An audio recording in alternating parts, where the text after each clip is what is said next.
Thank you very much, Emilia. As you said that this is the 10th session that we have together. So again, city leaders, colleagues and friends, as Emilia has mentioned, COVID-19 is the most significant global health crisis of the last 100 years. So containment measures are having a major impact on the global economy and already causing massive job losses. So in the formal and informal economies of our world, in rich and poor countries, in North and South. So the worst is yet to come. Job losses pose serious challenges for families to pay for essential services such as food, rent, and utilities. So economic contraction means less work, but also less tax revenue. So local governments need to finance essential services and social programs while seeing revenue dry up.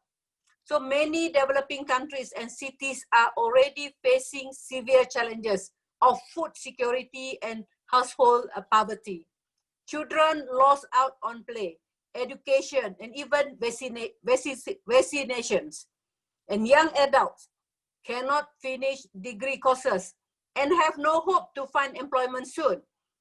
And many jobs in the urban sectors of hospitality, mobility, culture, and jobs such as attending shops or in support of people working in offices are already marginal before and have now disappeared and possibly forever.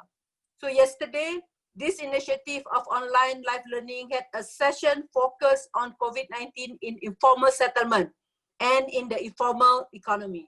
So we are reminded that many essential jobs to keep crisis going in the developing world are done by people living in informal settlement or working in the informal economy.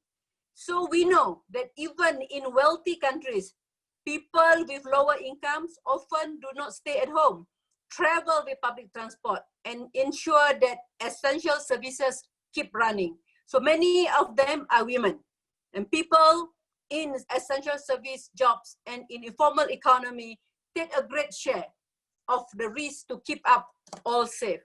So to them, I would like to dedicate this session moving forward beyond the outbreak. Local economic development should be the commitment of all city leaders and all of us. We owe them the promise that we will create the space and opportunities for new jobs and more to come. And again, I remember that, dear friends, when you come for our creating the space, that when the opportunities of urban prosperity is the driving motto in UN Habitat Strategic Plan for the next 4 years.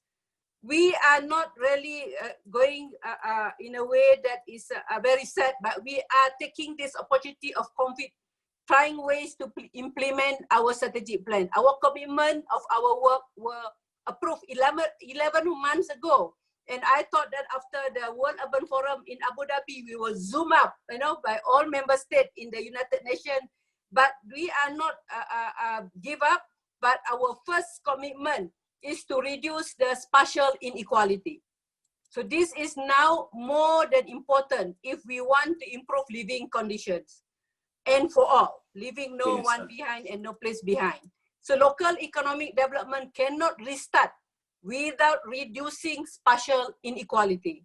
So washing hands for this, we need more action than ever on increased access to basic services. Public space, we need a new drive for safe public spaces to compensate for overcrowding, to organize small and safe markets, and to encourage urban agriculture in green areas. Affordable housing, this crisis put this human right again in the spotlight, front and center. Our second commitment, friend, is the shared prosperity between cities and region. Collaboration is a crucial message for local economic development.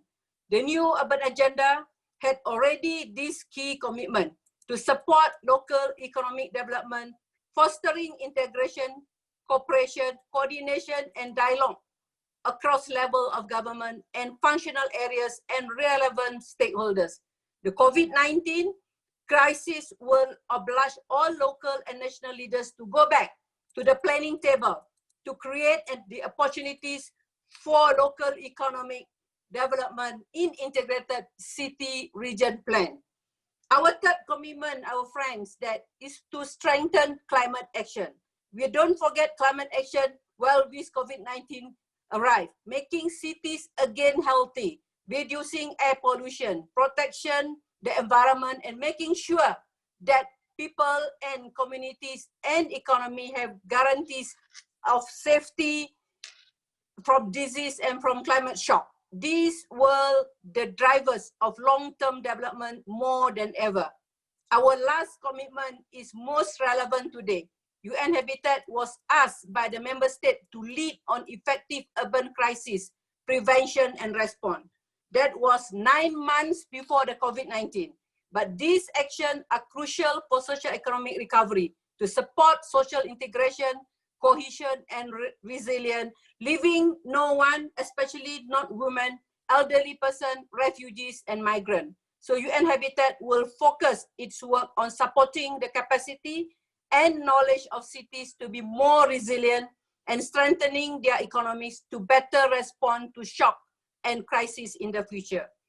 I appreciate that we are joined today in this session by many friends from the ILO, which has put up a strong message to the world about the plight of the informal sector workers in this crisis, the need for social protection, and the need for international and national government support now and in the future.